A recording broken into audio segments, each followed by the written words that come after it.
Quadir!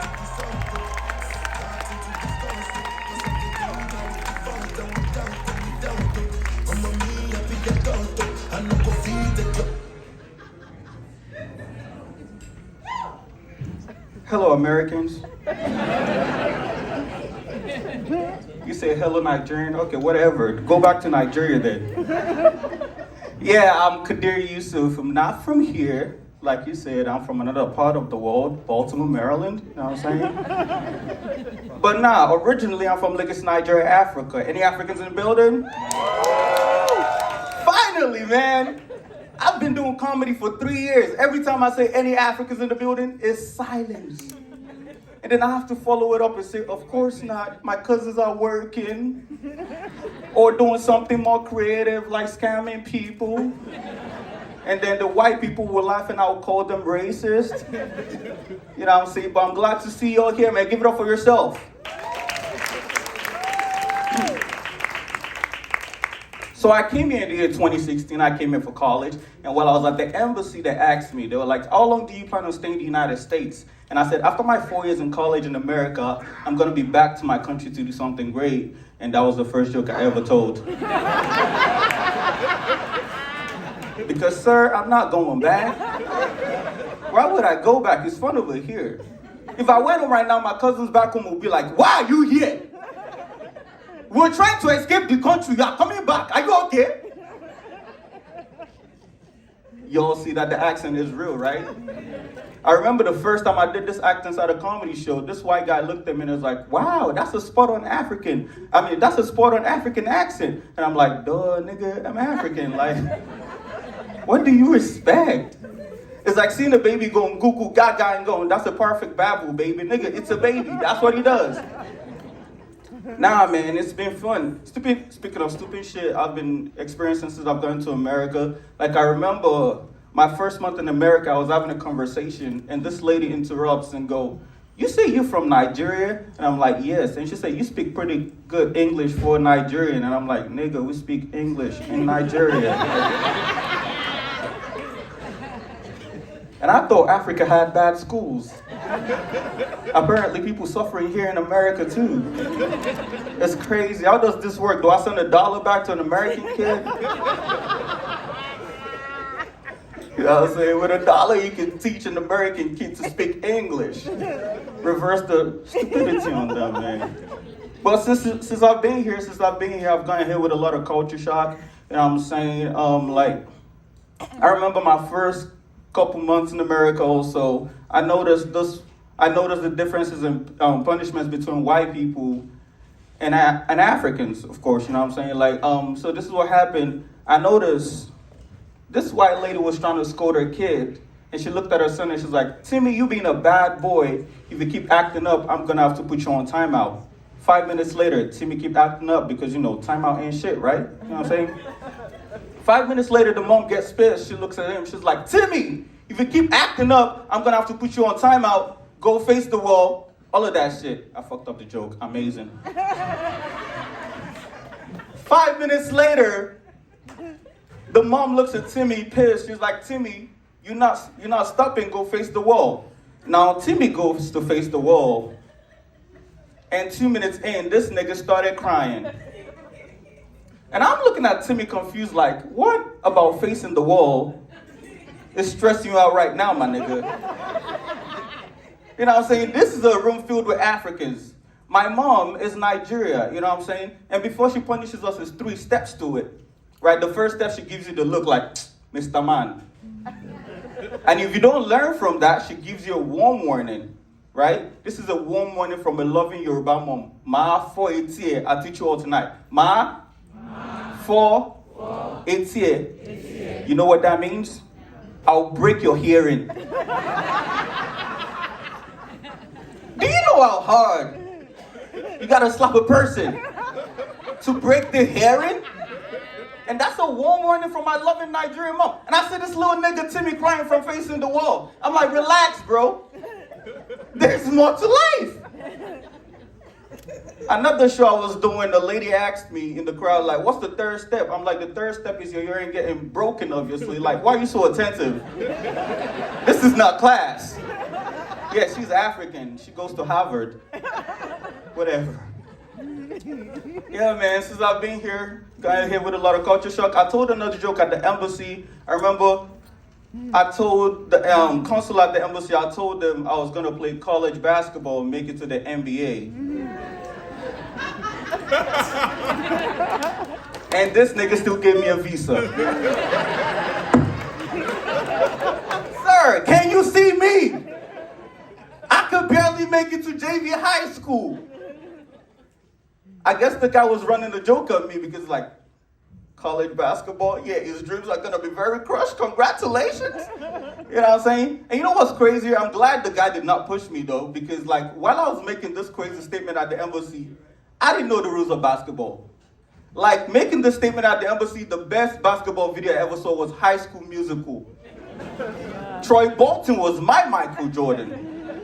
So the first time I actually tried to play basketball in America, I was chilling in the corner, and this dude from Baltimore looked at me and was like, "Hey, yo, what's up, dummy?" And I'm like, first of all, bro, what you calling a dummy? I got a 4.0. Okay, I'm in New York. I'm a dial right back. What do y'all say over here? What do y'all... But he looked at me, right? And he's like, "You want to play me one-on-one?" So I said, "Sure, dummy." I threw the dummy back at him, you know, like I didn't come into America. "Good morning, my neighbors." "Fuck you." "Yes, yes. Fuck you too." Threw the dummy back at him, right?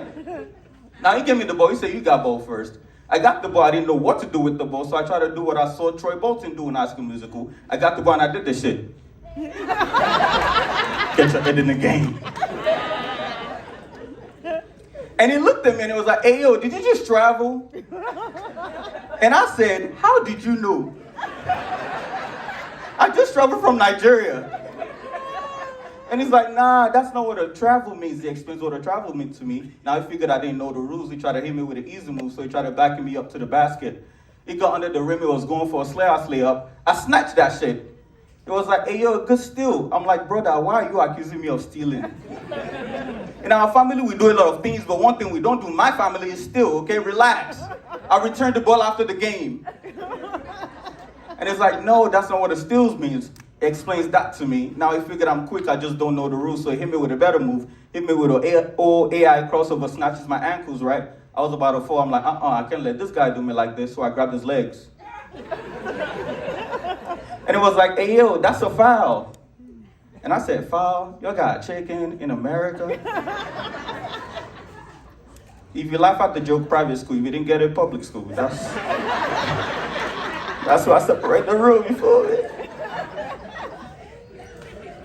I told you, we need to send some people the dollar to America.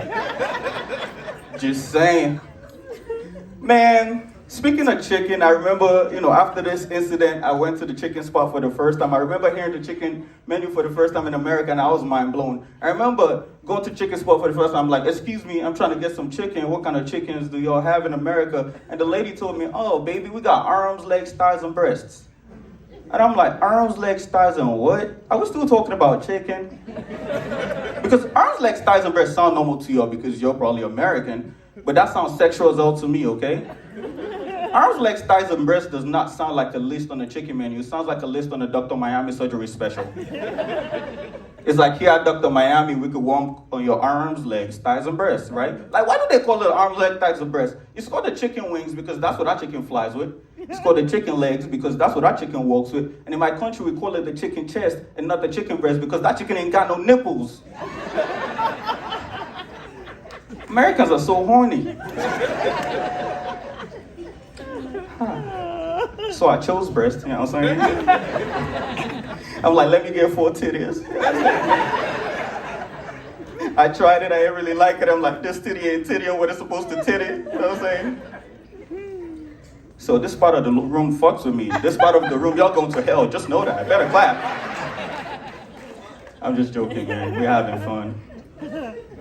Well, maybe this part of the room will like it. I remember I was thinking after I spent a couple winters in America, I was going to turn white. What? Right. I'll explain.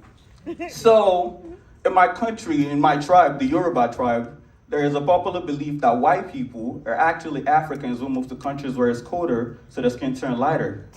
I like telling this joke in the white room because I see a lot of white people start reminiscing like, oh, my name might be Kunte. Like, nigga, it's a joke. Anyways. But like seriously, this myth is real back home. Like people who are light-skinned like myself are called Onyebo, which literally translates to white man, based off this myth. So I was looking forward to my winters in America. I thought when I spent a couple winters in America, I was gonna get privilege, you know what I'm saying? To make this work for me, I got myself admitted to the University of Maine at Farmington. If you guys know where Maine is, you know it's like 2 hours away from Santa Claus, right? Like very cold. So I got to Maine and I was speaking to my white friends in Maine. No black people was there. That shit was too cold. I was like, guys, I can't wait till it's winter so I turn white. And they all looked at me and they're like, what? And I doubled down. I'm like, yes, I can't wait till it's winter so I turn white. And these assholes did not correct me. They just looked at me like, all right, respect, we're gonna see this evolution happen. I've been in America since 2016. I've spent 6 winters in America, and not one winter goes by without this assholes DMing me on Instagram like, what's up, Q? Are you white yet? Assholes, man. I didn't turn white though, I turned something worse. I turned American. I'll explain. See, I got a degree in biology with honors. I'm supposed to be going to med school, but I quit that shit. I'm doing stand-up comedy. That's the most American shit ever.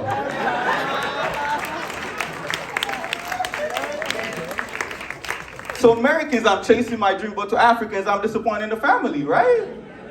Give it up for disappointing the family. You see that right there? That's the most American shit ever. I said, give it up for disappointing the family. You Americans clap for me. All the Africans in the room are like, oh my God.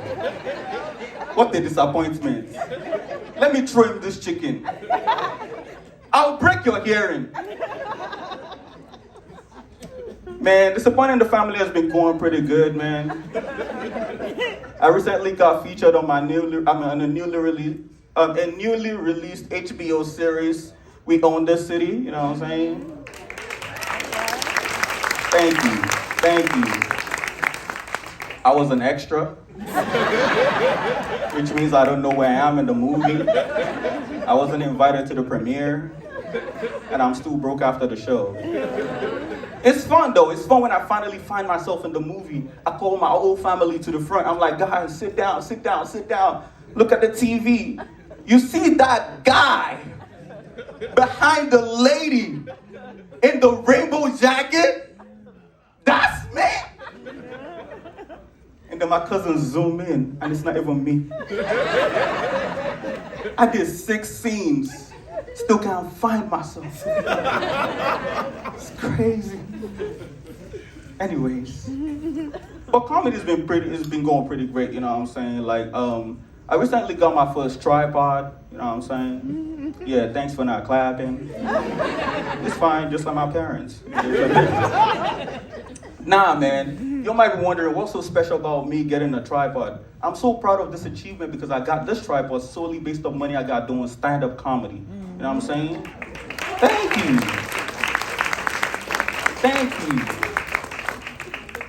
I mean, I had to do like 30 shows to get that one tripod. And that tripod cost like $30. That's how much comedy pay, man. Sweet money. Now, I'm not just proud about the achievement, though. I'm cocky about it, too. Like, if I see another comedian set up their phone on anything other than a tripod, I look at them like, broke ass nigga. That used to be me. We don't do that no more. You know what I'm saying? It's fun, man. I recently got a job because comedy's going great. Yeah, comedy's going so great. I'm like, this degree might be used. My parents might be right. Let's use this shit. Yeah, I got a job as a biologist, so my African parents are like, finally, he's doing something real with his career. Only if they knew I got this job so I could buy camera equipment to shoot Instagram videos. Like the moment I get my equipment back together, you know what I'm saying, I'm back to doing what I do best. Disappointing the family. My parents are here tonight, give it up for them, man. I love you guys, thank you. It's all jokes. They're always supportive. You know what I'm saying? They came out to watch me at the Apollo. I dressed like this because I thought I was doing the theater. But it's fun. I love it here. You guys look great. Give it up for yourself. Yeah, man. So apart from my job as a biologist, before I got my job as a biologist, I used to be an international student, which means I didn't get to do I had to work on the table for a second. But before I even started working on the table, I used to have a job before the biologist job. I used to work at Amazon. I will say this up front, if you got any friends who work at Amazon, check on them, they're depressed. Yo, Amazon is such a depressing place, man. You step in that room and you're like, I want to go home. Matter of fact, I want to go to Africa. Whatever. We have a house in Africa. I'm not supposed to be doing this shit.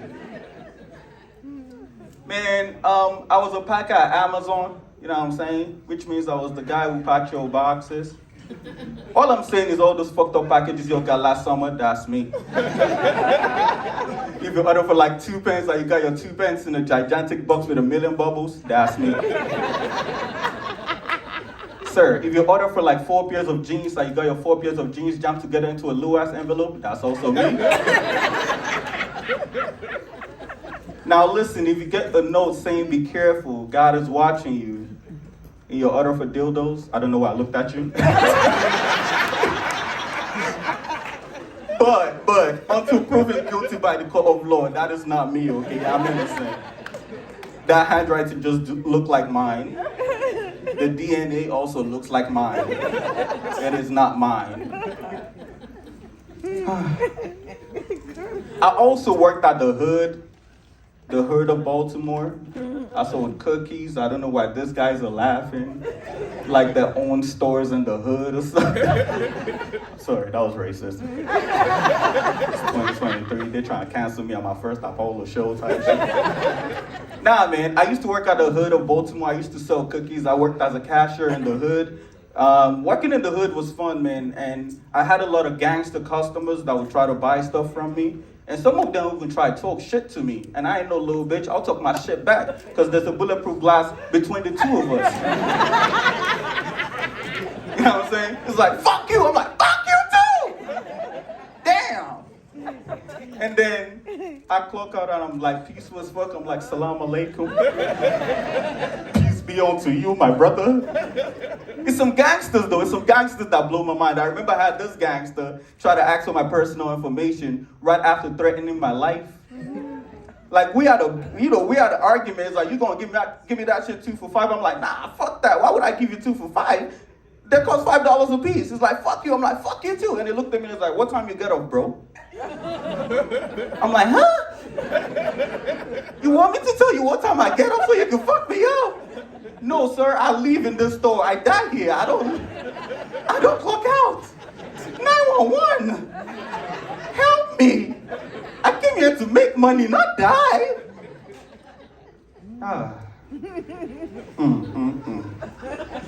Apollo Theater. I'm still trying to wrap my mind around it. That's the light? All right. I'm gonna leave you with this one. Woo! I'm trying to feel the crowd before I go. I started comedy during the pandemic about 15 years ago. You know what I'm saying? Yeah, and before I started comedy in America, I was thinking because of my accent, I would struggle with crossing over to the American industry. Then I listened to Kodak Black. Yeah, it's a lot of old people out here. And 42, dog. And at that moment, I realized anything was possible. That nigga said, rap me real like that. I don't know what bro was saying. But it's mainstream even in Africa. So I'm like, if Kodak and 42 Dog can make people listen to music with subtitles, a little accent from me cannot hurt you Americans. Like, y'all can manage. And that's how I started comedy. So I'll leave on this. This is not my real hair. Shocker. White people, this is called black magic. Black people in African, this is called weave or extension. You know what I'm saying? I paid for it, so it's mine. Yeah, so this is what happened. The top of my hair was growing short and the back of my hair was going bushy. And I'm like, damn, I'm still young. We gotta balance this shit out, right? So I went to the hairdresser. I'm like, make me amigo. You know what I'm saying? So now a nigga look like Quavo. You feel me? Mama! Like, bro, I can even do multiple shit with this. Check it out. ASAP Rocky, stop playing with me. Keep up reference. I wish there was a younger crowd out here. It's fun, man. But like, it's fun having this. It's fun having this hair. You know what I'm saying? It's all fun and games. But like, as an African, you know, this is very, very thought of as feminine to wear your hair up like this. You know, as an African man, right? Like, I remember the first time my African dad stepped into the room and he saw this hair on me. He acted like he had just seen an abomination. He saw me and was like, what is going on here? When did you become a woman? You told me you wanted to be Trevor Noah, not Kim Kardashian. And I'm like, Dad, this is just style, you know? It's like style. If you don't take that nonsense out of your head, I'll break your hearing. My name is Quadir. You should just give it. Y'all give it up for your host. Have a good night. Apollo, thank you very much. Happy birthday to Scalper. I love you.